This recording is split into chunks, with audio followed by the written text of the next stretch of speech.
The greatest World Cup ever got the final it deserved when a young, exciting France team swept aside Croatia with a pulsating 4-2 victory and performances that suggested a changing of the guard at the top of the sport. Antoine Griezmann finally lived up to the star billing his immense talent has long promised, and Kylian Mbappe became the first teenager to score in a final since Pele 60 years ago.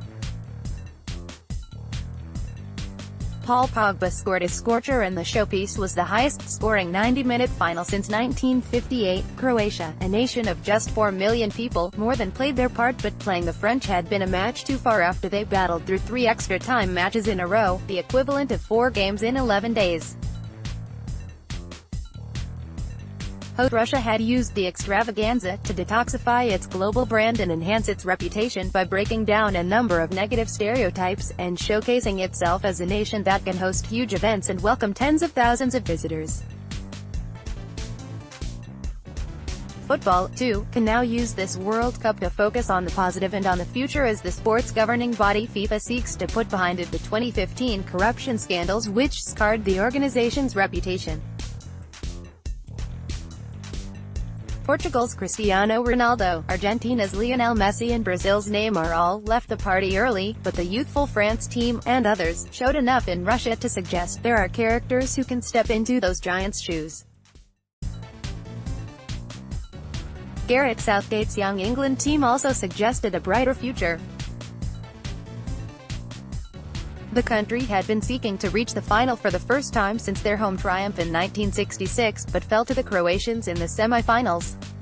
More importantly, though, their honest, enthusiastic and down-to-earth approach was a million miles away from the jaded cynicism and paranoia which had hampered England's previous campaigns. The greatest right from the opening match when Russia, the lowest-ranked nation to host the tournament, 70, excitement built and, after Ronaldo got a hat-trick as Portugal drew 3-3 with neighboring Spain, mumbles about this being the greatest World Cup started growing. The fantastic goals, upsets and late drama was unrelenting, and by the time FIFA President Gianni Infantino made his address ahead of the final, he said it was indeed the greatest, and plenty of pundits, commentators and visitors to Russia agreed. France coach Didier Deschamps, captain of the 1998 side who won on home soil, became the third man to lift the World Cup as player and coach after Brazil's Mario Zagallo and Germany's Franz Beckenbauer. He might be forgiven for raving about the 2018 tournament. "I have never seen such a World Cup because there was a leveling at the top," he said. The small teams arrived really well prepared. I don't know if it was a beautiful World Cup. There were crazy scenarios sometimes. Beauty, though, is in the eye of the beholder, and there was more than enough on show over the past month to suggest the beautiful game is more than just a tired cliché for football.